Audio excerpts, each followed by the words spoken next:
हर्षवर्धन का छोटा भाई जो है वो बहुत जल्द एंट्री करते हुए दिखाई देगा। वो अभी अनु की जो पीछे पीछे घूम रहा है वही लड़का है जो हर्षवर्धन का छोटा भाई है और काफ़ी साल पहले वो घर से चला गया था और उसके बाद वो कभी भी वापस लौट कर नहीं आया था। गायत्री माँ जिस तरीके से उसे याद कर रही थी इससे वही लग रहा था कि वो घर छोड़कर जा चुका है। उसके पास जो ब्रासलेट पड़ा होता है वो लड़के के हाथ में भी सेम वही ब्रासलेट होता है जो अनु के पीछे पीछे घूम रहा है। इसका मतलब है कि वो हर्षवर्धन का भाई है और जैसे कि सिद्धि माता ने उससे कहा है कि तुम शादी वाले दिन आना, अभी तुम्हारा टाइम नहीं हुआ आने का, तो वो शादी वाले दिन यहाँ पे वापस लौट कर आएगा और वो राजनंदिनी का अपना भाई है।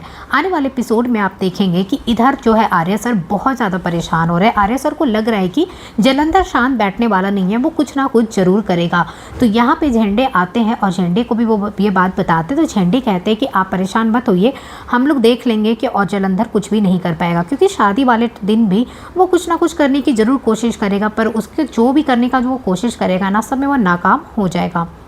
इधर देखेंगे मीरा जो है काफ़ी गुस्से में आ चुकी है। मीरा को लग रहा है कि अनु ना बहुत ज़्यादा जवाब दे रही है मुझे, अब मैं अनु को बताती हूँ, क्योंकि अनु ने जब उसे जवाब दे दिया था उसको देखने के बाद यहाँ पे मीरा का जो गुस्सा है वो बहुत ज़्यादा बढ़ जाता है और तभी उसे याद आता है कि मुझे ना उस जलंधर से ही हाथ मिला लेनी चाहिए। बेकार मैं उसे फ़ोन नहीं कर रही थी, मेरे पास तो उसका नंबर है ही। तभी वो जलंधर को फ़ोन करती है और बताती है कि मैं आपसे मिलना चाहती हूँ, मुझे कुछ तुम्हें बताना है। तो जलंधर के पास पहुँच जाती है। जलंधर कहता है मीरा से कि अच्छा हुआ कि तुम यहाँ पे आई और मुझे पूरा भरोसा था कि तुम ज़रूर आओगी, क्योंकि तुम और मैं ना दोनों सेम चीज़ चाहते हैं। हम लोग यही चाहते हैं कि अनु और आर्या की शादी ना हो, तो बस तुम मेरा साथ दो तो यहाँ पे ये पॉसिबल हो जाएगा। मीरा कहती है कि तुम्हें जो करना है शादी को रोकने के लिए तुम कर सकते हो, मुझे कोई प्रॉब्लम नहीं है, लेकिन आर्या सर को ना एक खरोच भी नहीं आना चाहिए, क्योंकि मैं आर्या सर से प्यार करती हूँ और आर्या सर को कुछ भी नहीं होना चाहिए। तो जलंधर कहता है कि आप परेशान मत होइए मैडम, आर्या को कुछ भी नहीं होगा। मेरा मकसद बस एक ही है कि आर्या से ना आर्या का अजीज चीज़ छीनना,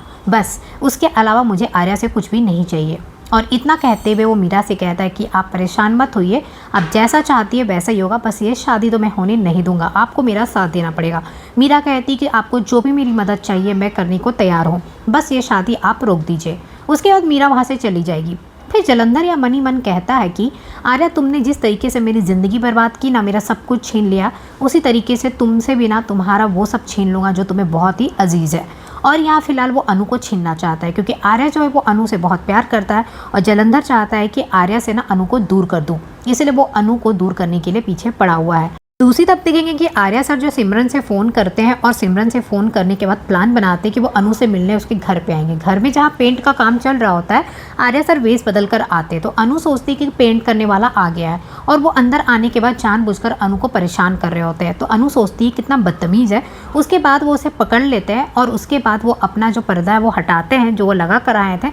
उसको देखकर अनु शॉक्ड हो जाती है कि ये कोई और नहीं, ये तो आर्या सर है, और अनु बहुत ज़्यादा खुश हो जाती है। जहाँ देखेंगे अनु गिरने वाली होती है तो आर्या सर उसे पकड़ लेते हैं और दोनों का यहाँ पे एक रोमांटिक मोमेंट आपको देखने को मिलने वाला है। उसके बाद जो देखेंगे सिमरन तो पहले से वहाँ से जा चुकी थी, क्योंकि सिमरन को पता था कि आर्या सर आने वाले, क्योंकि सिमरन ने पहले ही आर्या सर से बात कर लिया था और उसके बाद वो जानबूझकर वहाँ से चली जाती है। फिर यहाँ देखेंगे दोनों एक साथ क्वालिटी टाइम स्पेंड करते हैं। दूसरी तरफ देखेंगे गोपाल और पुष्पा गए होते लोन के काम के लिए और फाइनली जो उनका लोन होता है वो भी पास हो जाता है और वो जो अपना घर है वो गिरवी रख देते हैं और ये बात अनु को फिलहाल नहीं बताते, वो नहीं चाहते कि अनु ये सब जाने, और फाइनली उनको भी उनका लोन मिल जाता है। अब बहुत जल्द आप देखेंगे कि आर्या और अनु की शादी जो धूमधाम से होती हुई दिखाई देगी। इधर देखेंगे गायत्री माँ भी शादी की तैयारियों में जुट चुकी है। तो दूसरी तरफ देखेंगे मीरा और जलंधर मिलकर इस शादी को रोकने की कोशिश करेंगे, पर इनकी जो कोशिश है इस बार हर बार की तरह नाकाम हो